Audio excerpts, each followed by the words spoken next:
Hi, everyone around the world, the US, the UK, and everything in between, even down here in the land down under. Let me introduce you to one of my best friends, Roger D, and he's in Sydney and I'm in Melbourne. Now, I want to tell you about Roger. He's a rock photographer, he's a rock journalist, he's a musician, singer, songwriter, and he's one of the nicest people you'll ever meet. How are you, Roger?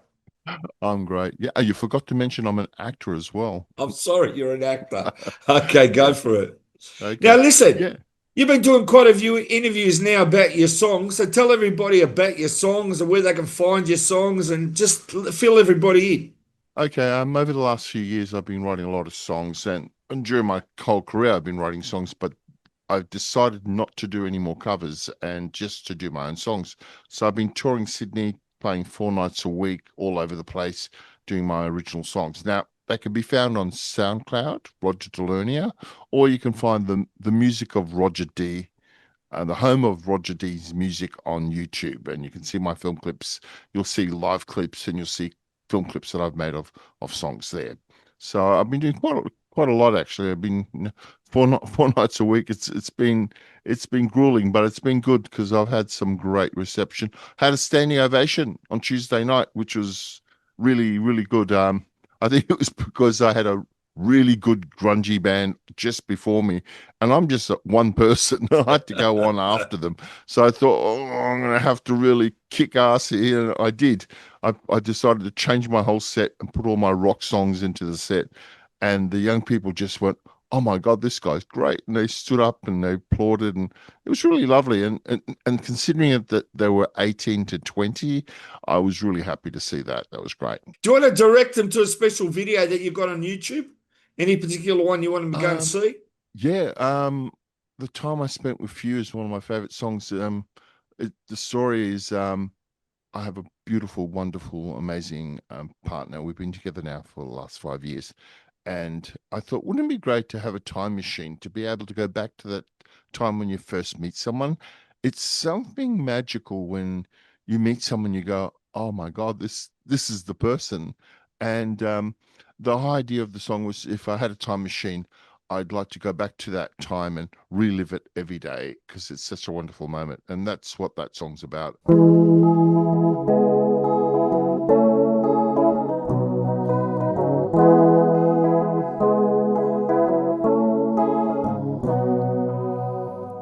If I had a time machine, I'd go back to the time I met you. I met you. I'd like to relive the best days of my life with you. Yeah, with you. If I lived 1,000 years, I'd like to spend them with you. You brought me so much joy and happiness. Oh, happiness. I never knew such bliss was in your kiss. That sweet kiss. I'm loving you. I'm loving you. When the sun goes down, the silence all around.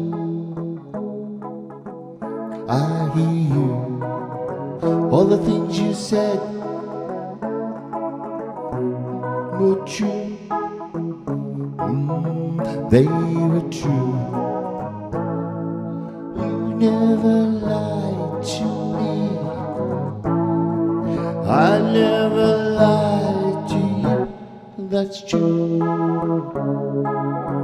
Oh, baby, that's true. I opened my heart and told you how I felt for you. I fell for you. We played no games. That is true. Oh, that is true. I'm loving you.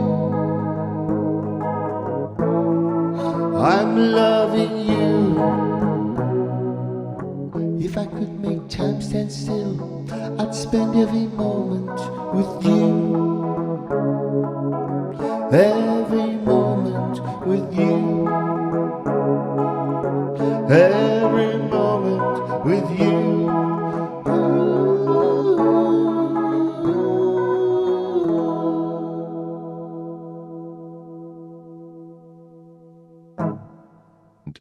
I perform that a lot, and a lot of people love that song. I've written lots of love songs for her. I think nearly 2 albums worth. And then I've also done a song for my late wife, which Michelle Lernia. She passed away in 2011 of cancer, and I wrote a song called "Missing You." Now, every time I play that, I have people coming up to me from 20 to 60, and they come up and say, "You made me cry. That was so beautiful." And we all have lost someone in our lives, and it's important to remember not them, but just the good times that you've had with them. I think that's what we miss the most, just being with them. And that's what that song's about, missing you. Now, I've got to say, I've seen a lot of your posts, right? One of the ones that I like, right, which you don't know is here's a young man wearing a way out shirt with buttons, right? And he's going to the Blondie concert here in Australia. That was a beauty, wasn't it? Oh, that was interesting. I was taken that photo was taken the night that I went to see Blondie, and I was one of the very first punks in Sydney. And now, get this: in those days, there was only two punk bands. There was only us, Doris Death.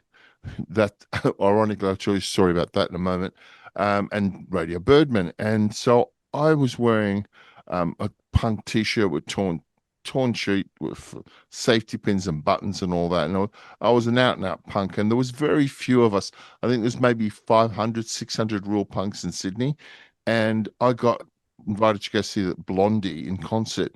And then after the show, one of the singers from the Ferrets, one of the girls that I knew, and actually she interviewed me for Ram magazine once, me and Doris Death, for an article. We figured that the best way to become famous was to be notorious. So we did all these notorious things through Sydney, and she'd heard about it. So we did an interview, basically not talking about our music, but some of the antics we did, because it really worked for Iggy Pop. Iggy Pop wasn't very famous in the early 70s for his music, but he was very famous for breaking glass and falling down on it and doing all sorts of crazy things. I think controversy's always been a bit of a catchphrase for any up and coming artist. Elvis with his hips, the Beatles with their haircuts, they all had that bit of controversy that didn't sit well with the mums and dads, and that's something kids love. And so we decided to be out and out punks and do some crazy things. But yeah, it was a fun time. So yeah. Now, I just want to say the Ferrets, Don't Fall in Love. That was a big song, wasn't it?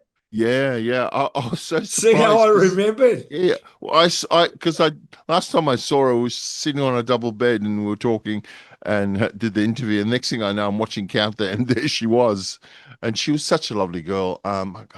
God, it's been so long, I can't even remember her name, but she was the sister of the lead singer, the guy who wrote all the songs. She was a lovely girl, and she invited me to a party. And so after the Blondie concert, I got to go to the party, and Debbie Harry was outside the front trying to avoid everyone.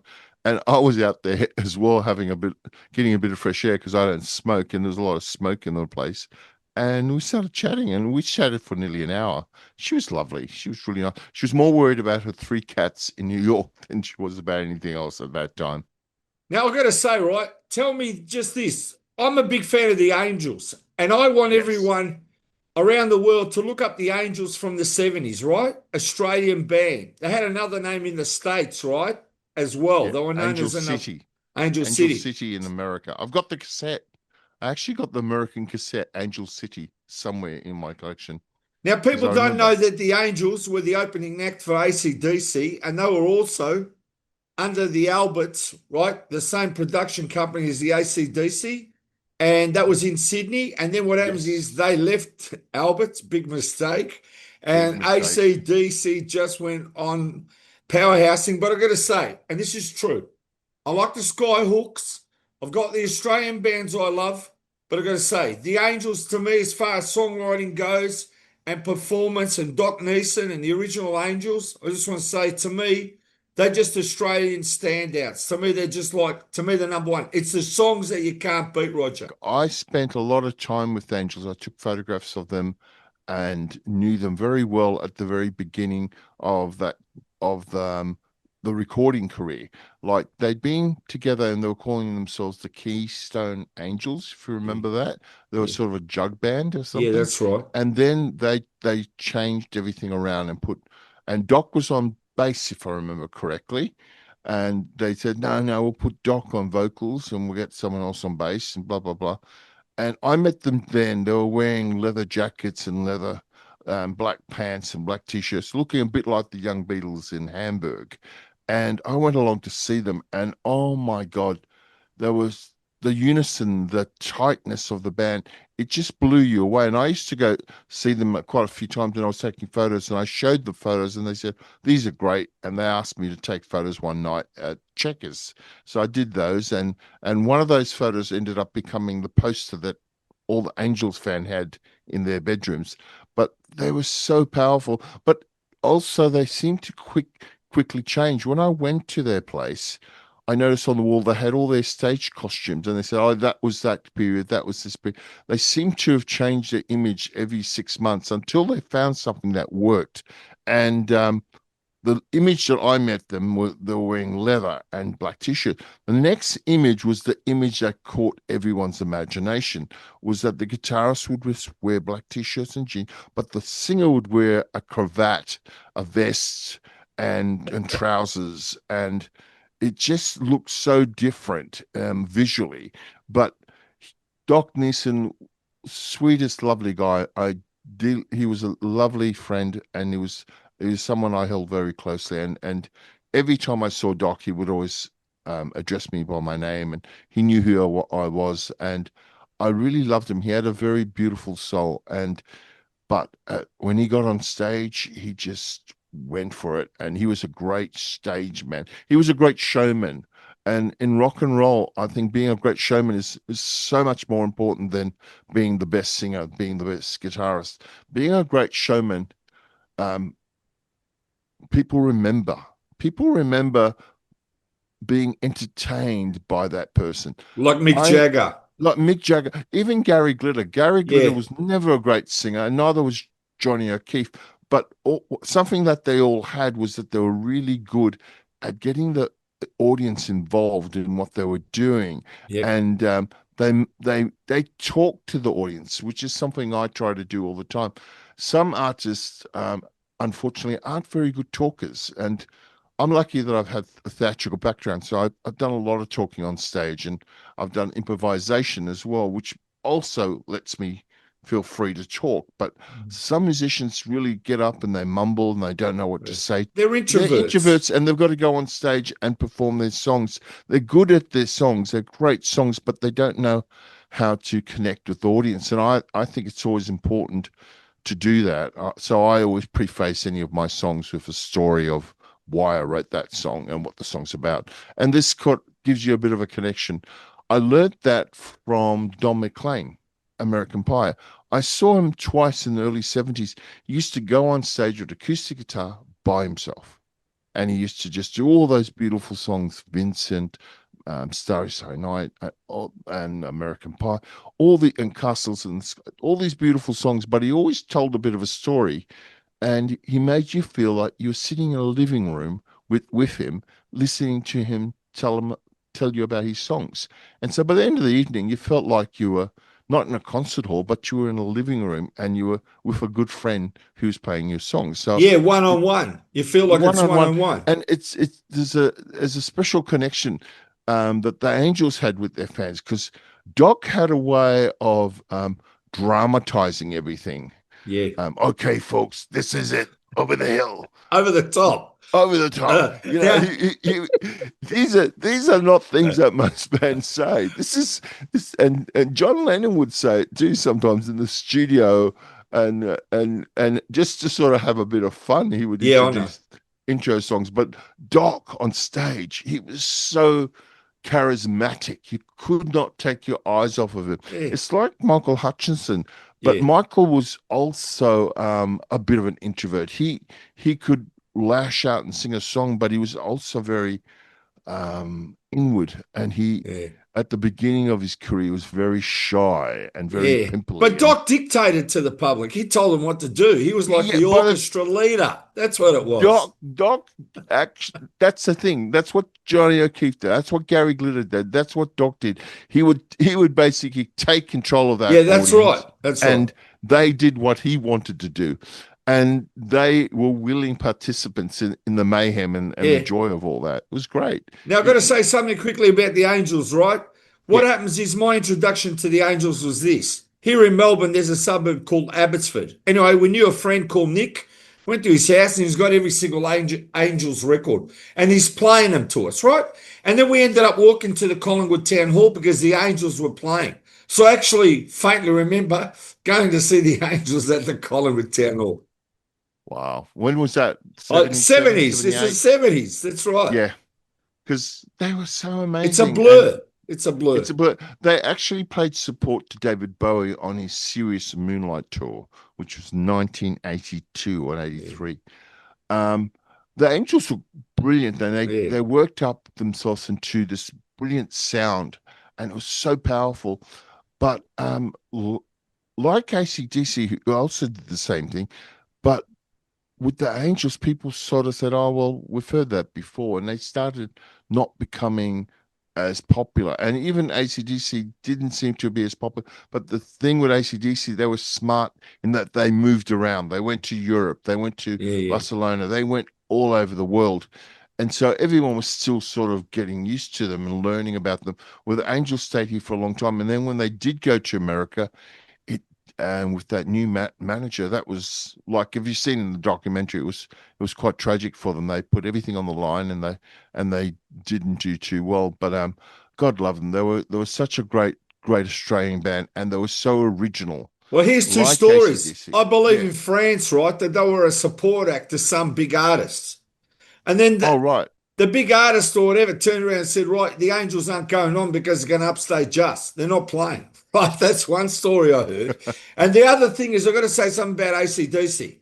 Because you had George Young from the Easy Beats, and then he had his two brothers, Malcolm and Angus, in the band, he learnt the hard lesson. And with the Easy Beats, if you listen to the story that Harry says, right, Harry goes, listen, we played this type of song, and we were successful doing pop. And then we changed our songs, a different direction, until we lost direction and we lost our fans. And George told AC/DC, you stick to your successful formula and your successful songs and do not change whatever you do, right? And that's the success of AC/DC. They don't change what they do. That's right. It's funny you should mention George, because what happened was my introduction to AC/DC was quite interesting. I was backstage. I was roadieing for a band called Scandal with a friend of mine as a favor, and during the day at Checkers, and all of a sudden I heard, and there's George. I said, "What's that?" "It's my younger brother. Go and have a look. Go have a look." So me and Philip Morris, who's a rock photographer, we went, okay, I'll take the bait. And we went to the side, opened up the curtain. Philip took a photograph of Angus, and I'm going, he's a schoolboy. He's dressed up like a schoolboy. This is amazing. And apparently that was the second time they ever performed. So I was there the second time they performed. I saw them about 6, 7 more times after that. And when Bond came, I knew straight away that that's it. That's the formula. That's perfect. That's going to take no prisoners. That's going to really rock the world. And Bond was. Then I got to photograph them when they came back to Australia, and there they were at 10 o'clock in the morning. Angus go, "I'll have a chocolate milkshake," which is what I like. And then and Bond goes, "Get have a beer." It's 10 o'clock in the morning, and he's drinking a beer at the press conference and hiding it a little bit from the cameras. But it was very funny. As soon as Angus walked in, he said, and I had the camera out, and he goes, "I'll show you something." And I took 3 shots, and he did a brown eye.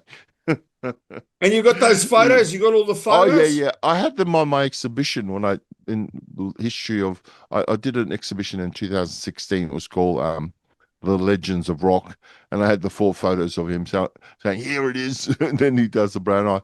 But I happen to live only about 5 blocks away from him where I'm living now, so he's a neighbor now. We both have a great love of that 60s band, the Monkees. Yeah, Now, that's right. oh, here's something I forgot all about. This is lovely.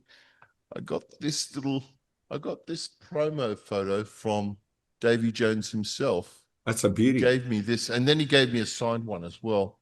So it was very nice. I had 2 of those. I got to find where the other one is.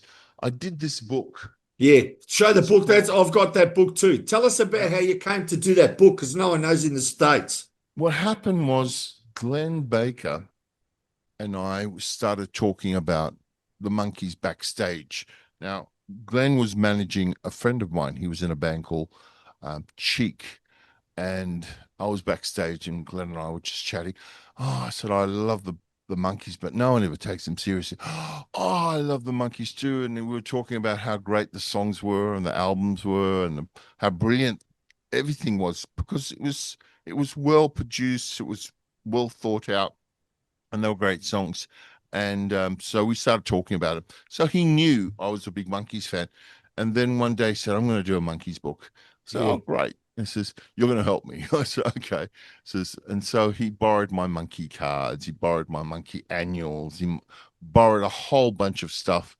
Now, all this stuff was used in the book. And then we met Mike Nesmith together once, Yep. when he was here last. And he said, I'm Glenn. I'm the guy who did the book. Oh, you did the book and you did the album. Oh, yeah, I know who you are. And then I surprised him. I said, well, I did the album cover of your last album. I said, what? And I showed him the album cover, which I don't have right here at the moment. But I showed him that, and then we became friends, and he gave me his business card, and I contacted him. And we had a really great relationship with Mike Nesmith. I sent him all the photos that I had collected in making this book. Now, making this book, we had contacted the photographer that was with them all the time. So I got a box full of negatives, and he said, he didn't, because it was just the Monkees. He said, I didn't even proof them. He was not that interested. He took the photos. He had backstage pass. He had access to them 24 hours a day. He was Australian guy, and he went to take photos. He did photos also of Monterey Pop. I'm going through the Monterey Pop photos. I'm going, oh, this is interesting. And he went along with Johnny Young. And so Oh, there's photos of Johnny Young and this guy walking along. Then they go into a bar. He takes 3 photos of the band in the bar. The band in the bar was the Doors. have you seen a photo of Johnny Young, right, without a t-shirt, right, just bare Yes, yes, chested with beads, and yes, Davy Jones comes in the door of the 3XY studio?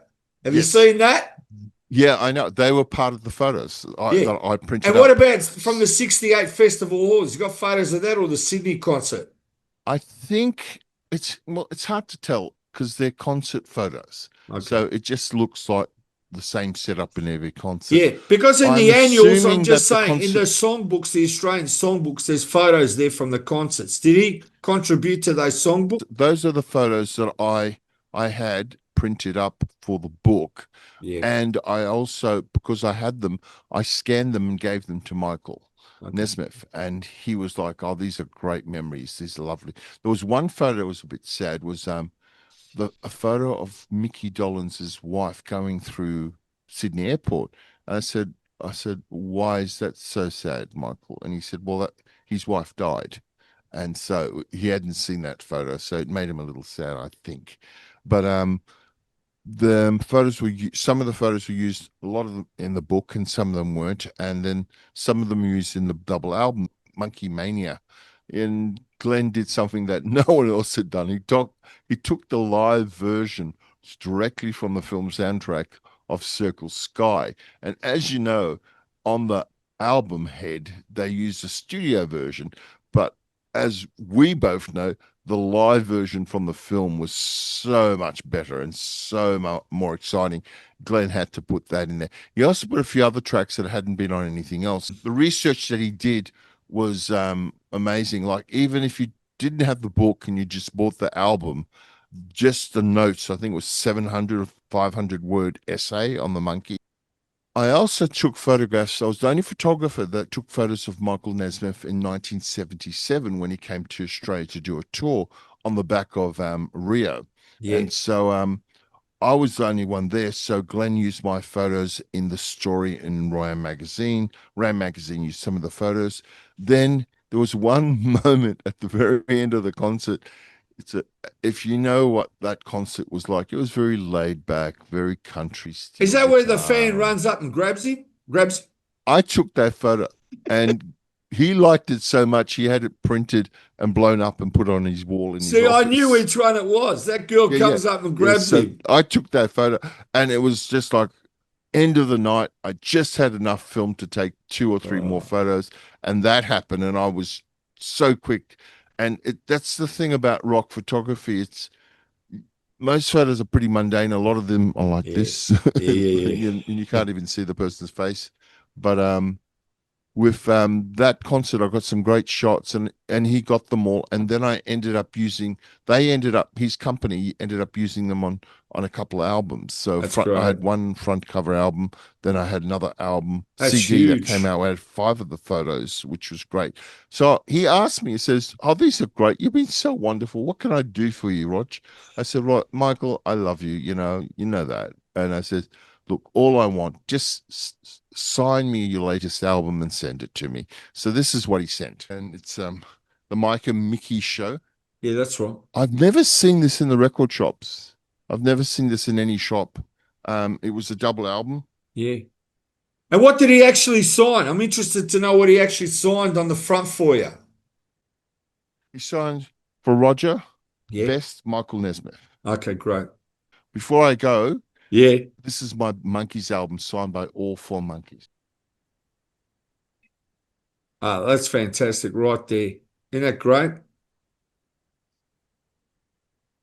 Where'd they sign that, Roger? Where did you get him to sign that? Well, I got Davey and Peter when they first came by themselves. Then I got Mickey when the 3 of them came. And then I got Mike on the last tour. Well, you're lucky. I just want to say I got a poster signed by all 4, my original 1967 I know, you poster. got a poster. It's gigantic. Yeah, but it's I got to explain something. It's the original 1967 poster that I had when I was 8, 9 years old. I had 2 copies. That I ripped one up, right? I cut out the silhouette of that. That ended up in the rubbish. This one I laminated. Took me 52 years to get it signed. But I'll tell you something about it that's very rare. I don't know of any poster that the Monkeys have signed that each one has written the name Daniel. To Daniel. Each one have written on the poster to Daniel. They must have known how big a fan I am, because I've never seen that. No, that's great. All right, just tell everyone where they can find your songs now, the links to your songs. Okay, you can find my songs on SoundCloud, Roger de Lernia, or the music of Roger D on YouTube. All right, we thank everyone, and we just want to say thank you, Roger. Thank you very much. Plastic EP.